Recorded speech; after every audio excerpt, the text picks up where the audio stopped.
সম্প্রতি সামাজিক যোগাযোগ মাধ্যমে কিছু ফটোকার্ড এবং স্ট্যাটাস ছড়িয়ে পড়েছে, যেখানে দাবি করা হচ্ছে যে 2013 সালে মোস্তফা সরোয়ার ফারুকী বলেছিলেন শাপলা চত্বর জঞ্জালমুক্ত করা হয়েছে। সেই ফারুকীকে বর্তমান সরকারের উপদেষ্টা করায় তাকে নিয়ে চলছে নানা আলোচনা সমালোচনা। তাকে উপদেষ্টা করায় হতবাক হেফাজত ইসলাম। এ নিয়ে তারা তীব্র নিন্দা ও প্রতিবাদ জানান। তবে পরিচালক ফারুকী নিজে তার অবস্থান স্পষ্ট করতে ফেসবুকে একটি স্ট্যাটাস দিয়েছেন। সেখানে তিনি এই দাবিকে ডাহা মিথ্যা বলে প্রত্যাখ্যান করেছেন। ফারুকী তার স্ট্যাটাসে লিখেছেন, বহু ডিজিটাল কার্ড এবং ফেক স্ক্রিনশট ঘুরছে, যেখানে দাবি করা হচ্ছে আমি নাকি 2013 সালে বলেছি শাপলা চত্বর জঞ্জালমুক্ত হয়েছে।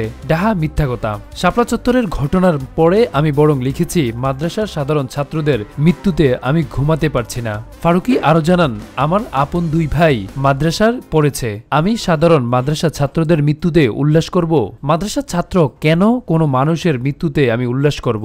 তিনি জোর দিয়ে বলেন, আমি তো এমনকি অপরাধীর মৃত্যুতেও শোক করি। মিথ্যা কথা ছড়ানোরও তো একটা মাত্রা থাকে। এছাড়া তিনি দর্শকদের উদ্দেশ্যে বলেন, আপনারা যারা আমার কাজকর্ম সম্পর্কে অবগত আছেন তারা জানেন আমি মধ্যপন্থী।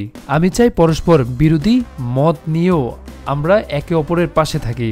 তিনি আরো যোগ করেন, সবার প্রতি অনুরোধ, দয়া করে সবকিছু বিশ্বাস করার আগে একটু কষ্ট করে যাচাই করে নিন। গত 10 নভেম্বর সন্ধ্যায় মোস্তফা সরোয়ার ফারুকী অন্তর্বর্তী সরকারের নতুন উপদেষ্টা হিসেবে শপথ নেন।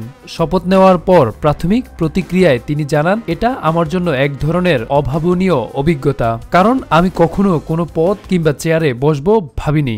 কি বলে অভাবনীয় অভিজ্ঞতা, কারণ আমি কখনোই কোনো পদ বা কোনো চেয়ারে বসবে এটা ভাবি নাই। তবে প্রফেসর ইউনূসের সহকর্মী হওয়াটা বেশ লোভনীয়, না বলাটা মুশকিল।